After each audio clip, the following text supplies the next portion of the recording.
जय श्री राम। आपका बहुत बहुत स्वागत है। राउज एवेन्यू कोर्ट से शुरू हुआ अरविंद केजरीवाल के जश्न का सिलसिला अब हाई कोर्ट आते आते धीमा पड़ गया है, क्योंकि जश्न में खलल पड़ गया है और हाई कोर्ट में अब इन्हें अपनी जीत जो है वो हार में बदलने का डर सता रहा है कि हाई कोर्ट अब क्या फैसला देगा। क्योंकि पहली ही सुनवाई में हाई कोर्ट ने कुछ ऐसे आदेश दे दिए हैं जो अरविंद केजरीवाल के लिए, सिसोदिया के लिए, शराब घोटाले के जो सभी आरोपी हैं इनके लिए मुसीबत बन रहे हैं। और सीबीआई अपनी और तैयारी के साथ यहाँ पर पहुंची है। सीबीआई हाईकोर्ट पहुंची थी शराब घोटाले को लेकर। जो निचली अदालत का फैसला आया था राउज एवेन्यू कोर्ट का, उसे चुनौती दी गई। राउज एवेन्यू कोर्ट ने इस मामले में केजरीवाल, सिसोदिया सहित 23 के 23 आरोपियों को बरी कर दिया और यहां तक कह दिया कि ये मामला कुछ है ही नहीं, मामला ही फर्जी है, बंद कर दिया और सीबीआई के अधिकारियों पर ही जांच के आदेश दे दिए।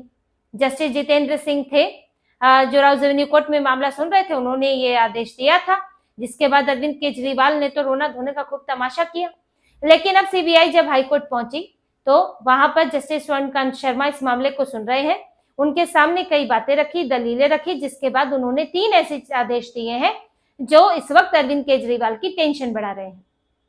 SG Tushar Mehta solicitor general जो है वो सीबीआई की तरफ से पेश हुए थे और उन्होंने इस मामले को रखा कि क्या राउज एवेन्यू कोर्ट में क्या चीजें इग्नोर हुई हैं, किन चीजों पर ध्यान नहीं दिया गया और क्या हमारे पास, क्या उस लेवल पर जो उन्होंने सुनवाई की, वो जो चीजें चाहते थे, क्या वो उस लेवल पर देखी जानी चाहिए थी या वो आगे के लेवल के लिए थी।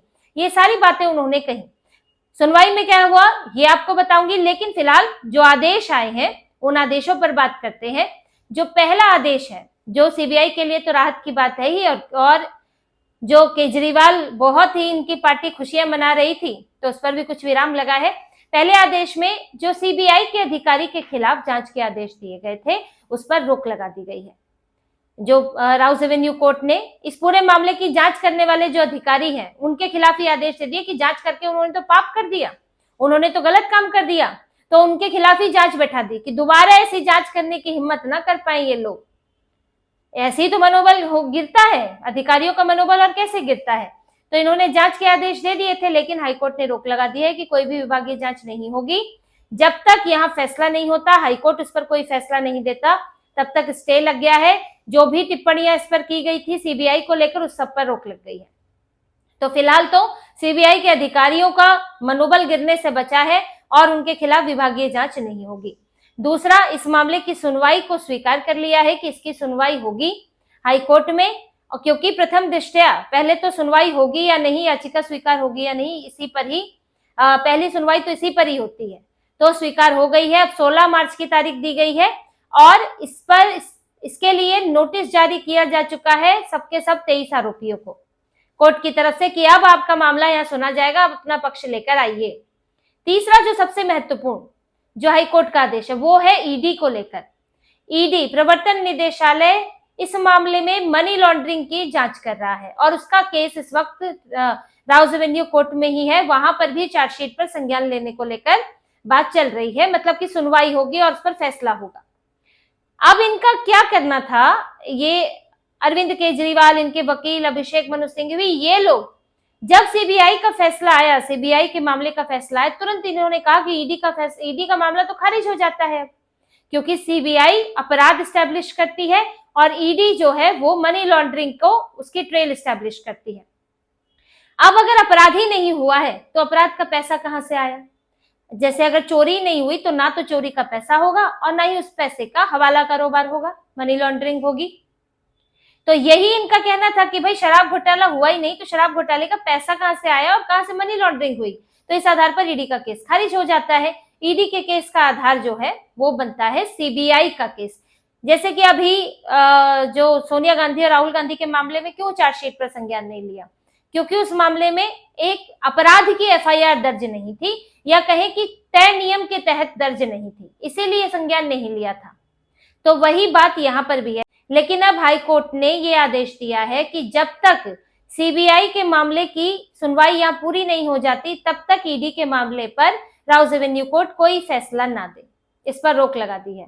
वहां पर अब कोई फैसला आएगा ही नहीं, यानी कि कोई सुनवाई नहीं होगी। तो जब सुनवाई नहीं होगी तो ये कैसे कहेंगे जाकर कि नहीं जी इसका तो आधार ही खत्म है, इस पर तो खत्म ही कर देना चाहिए। तो यही कोर्ट ने कहा कि जब तक सीबीआई का जब फैसला यहाँ आएगा सीबीआई के केस पर, उसके बाद ईडी के केस पर वहां सुनवाई होगी, कोई फैसला आएगा। क्योंकि इनका यही कहना था, देखिए जो एसजी तुषार मेहता गए थे उनका यही कहना था कि ये एक चार्जशीट पर सुनवाई थी कि मुकदमा शुरू होना है या नहीं, उसी लेवल से ही इस केस को खत्म कर दिया गया, बिना मुकदमे की रिहाई कर दी गई। और अगर ईडी के मामले को भी यही कर दिया जाएगा तो पूरे अधिकारियों की जो जांच है वो पूरी बर्बाद जाएगी, पूरा मामला खत्म हो जाएगा। इसीलिए कम से कम अभी तो इस पर रोक लगनी चाहिए और हाईकोर्ट ने इस बात को स्वीकार किया। हालांकि जो सीबीआई की एक मांग ये भी थी कि जो 23 के 23 इसमें आरोपी है उनको जो रिहा किया गया है उस पर रोक लगे, लेकिन फिलहाल हाईकोर्ट ने इसके लिए सहमति नहीं दी है, क्योंकि इस पर आगे सुनवाई होगी और उसके बाद ये फैसला होगा। लेकिन जो बाकी 3 चीजें हुई हैं वो भी बहुत अहमियत रखती है, खासतौर से ईडी का फैसला और साथ में विभागीय जांच पर रोक। तो दोनों चीजों से सीबीआई को भी राहत मिली है। अब जो कहा गया इस दौरान, जो सीबीआई का कहना था, एसजी तुषार मेहता ने जो कहा कि पिछली सुनवाई में जो राउज एवेन्यू कोर्ट में जो हुआ है उसमें समस्या ये हुई है कि आपने शुरुआती लेवल पर चार्जशीट जब दायर होती है, पहले तो चार्जशीट तैयार, आरोप लगाने के लिए, आरोप तय करने के लिए ही कोर्ट की परमिशन चाहिए होती है। तो आपने परमिशन तो दे दी थी कि आरोप तय कीजिए, उसके लिए भी आपको कुछ आधार बताए गए थे, तब तो मामला सही लग रहा था पूरी तरह। लेकिन बाद में जब चार्जशीट पर संज्ञान लेना था तो मामला बिल्कुल जीरो लगने लगा। तो इन्होंने ये बताया कि जब चार्जशीट पर संज्ञान लिया जाता है और जब मुकदमा चलता है तो दोनों में साक्ष्यों को अलग अलग तरह से देखा जाता है। जब चार्जशीट पर संज्ञान लिया जाता है तो जो हम गवाह पेश कर रहे हैं उन गवाहों के साथ और प्रमाण देना, उनकी और पुष्टि करना, ये चार्जशीट के समय पर नहीं होता। संज्ञान लेते हुए ये तब होता है जब मुकदमा चलता है। मुकदमा चलते हुए हमें, आपको हो सकता है कि कोर्ट को लगे कि फलाना गवाह है, कोई सरकारी गवाह बन गया है, तो वो जो कह रहा है उसकी पुष्टि के लिए और प्रमाण लाइए, ये काफी नहीं है, क्योंकि वो मुकदमा है और गहराई से जांच हो रही है मामले की। लेकिन चार्जशीट वो नहीं होती है। चार्जशीट होती है कि मुकदमा चलने लायक आपके पास पर्याप्त कड़ियां हैं कि नहीं, आपके पास उतने आधार है कि नहीं कि सर मुकदमा चल सकता है, एक प्रथम दृष्टया लग रहा है कि नहीं कि हाँ भाई घोटाला है। तो उन्होंने यही कहा कि उस वक्त जो चार्जशीट पर जब सुनवाई हो रही थी तो उसमें हमसे इस तरह सबूतों की पुष्टि करने की वहां पर बात की गई जैसे कि मुकदमा चल रहा हो। जैसे कि हमने जो गवाह हैं वो गवाह हमने धारा 164 के तहत उनके बयान दर्ज कराए हैं। एक होती है धारा 161, एक धारा 164। धारा 161 के तहत सिर्फ आप पुलिस के सामने मौखिक तौर पर बयान देते हैं तो उसके मायने कम होते हैं, लेकिन धारा 164 के तहत आप मजिस्ट्रेट के सामने बयान देते हैं। मजिस्ट्रेट ये सुनिश्चित करता है कि आपके ऊपर कोई दबाव तो नहीं है, आपसे पूछा जाता है, आपको पूरा मौका दिया जाता है और मजिस्ट्रेट के सामने आप अगर बयान कोई मुकरते हैं, बयान नहीं दर्ज कराना चाहते हैं तो आपको हिरासत में भी नहीं भेजा जाता। ऐसा नहीं कि पुलिस जाके डंडे लगाएगी आपको। तो मजिस्ट्रेट के सामने बयान दर्ज है। जैसे दिनेश अरोड़ा जो इसमें अभियुक्त भी था, इस पूरे घोटाले में शामिल भी था, लेकिन वो गवाह बन गया, तो उसका बयान मजिस्ट्रेट के सामने दर्ज है। ऐसे कई गवाह हैं और मजिस्ट्रेट के सामने जब आप दर्ज करते हैं तो आप मुकर नहीं सकते हैं उससे, तो ये बहुत गंभीर माना जाता है और उसे आप कोर्ट में गवाह के तौर पर, सबूत के तौर पर उसे पेश कर सकते हैं। तो इन्होंने कहा कि हमने ऐसे गवाह पेश किए हैं, लेकिन अब इनको यहाँ आप चार्जशीट के लेवल पर ही कहेंगे कि इनकी पुष्टि करें, आप और सबूत लेकर आए और जानकारियां दें। तो ये मामले तो गहराई से तो नहीं चल रहा है, उस वक्त तो मुकदमा तो नहीं चल रहा है, तो हम सारी चीजें अभी कैसे लाके वहां पर रखें? ये चीजें तो बाद में देखी जाती है। तो इन्होंने इसे इग्नोर किया है, इस चीज को, इस तथ्य को नजरअंदाज किया है और हमसे जो है वो चीजें मांगी है जो मुकदमे के दौरान मांगी जाती है। तो ये इस आधार पर उनको रिहा करने का, इस मामले को खारिज करना सही नहीं था। एसजी तुषार मेहता ने यह भी कहा कि ये दिल्ली के इतिहास का अब तक का सबसे बड़ा घोटाला है, सबसे बड़ा घोटाला है। और ये बात ऐसी नहीं कही जा रही है, इसमें साफ सबूत है, व्हाट्सएप चैट है, इसमें लोगों के बीच की बातचीत है, फॉरेंसिक सबूत है जो ये बता रहे हैं कि एक ऐसी पॉलिसी बनाई गई जिससे कुछ कंपनियों को फायदा हो और उसके बदले इन्होंने फायदा लिया और उस पैसे का इस्तेमाल हुआ है। इसमें कई गवाह ऐसे भी हैं जो ऐसे नहीं कि जो अभियुक्त हैं, वो गवाह ऐसे भी हैं जो स्वतंत्र हैं।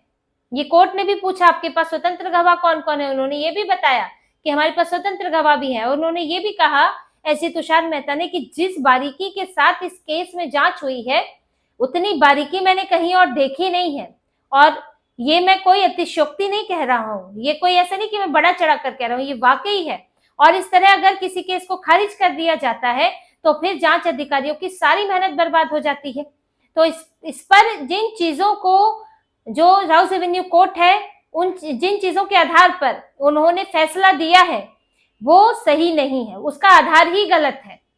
वो जो चाहते थे चार्जशीट के समय, वो चीजें चार्जशीट के समय दी ही नहीं जाती है, पेश ही नहीं की जाती है।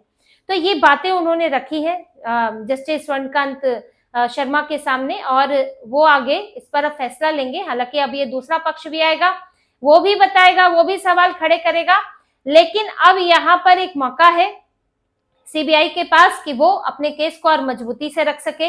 और जो उसे लगता है कि जिन चीजों को लेकर राउस एवेन्यू कोर्ट में जो कमियां रही, राउस एवेन्यू कोर्ट ने जिन चीजों को कमियां बताया, जहां सवाल उठाए, अब वो हाई कोर्ट में उनको रखा जाए और अपना केस मजबूती से भी और मजबूती से भी पेश किया जाए। लेकिन फिलहाल धुकधुकी शुरू हो गई है अरविंद केजरीवाल की, मनीष सिसोदिया की, कि शुरुआती ही संकेत बहुत अच्छे नहीं है इनके लिए और ईडी का मामला ये खारिज नहीं करवा सकते, वरना एक दिन और तमाशा करने का मौका इन्हें मिल जाता। तो फिलहाल वो नहीं हो पाएगा और इन्हें अब हाईकोर्ट के फैसले का इंतजार करना होगा। 16 तारीख को अपनी तरफ से जवाब दाखिल करें, उसके बाद फिर समय तो लगेगा, क्योंकि हर सुनवाई में समय लगता है, तो समय लगेगा। लेकिन इस मामले में अब देखना होगा कि राउस एवेन्यू कोर्ट का ही फैसला बरकरार रहता है या फिर हाई कोर्ट इस सीबीआई की जो चिंताएं हैं, जो सीबीआई का पक्ष है, उसको मानता है और फिर फैसले में बदलाव होता है। तो इसी तरह की और खबरें और विश्लेषण आपके लिए लाते रहेंगे। हमसे जुड़े रहिए, सब्सक्राइब कीजिए, कमेंट कीजिए। बहुत बहुत धन्यवाद। जय श्री राम।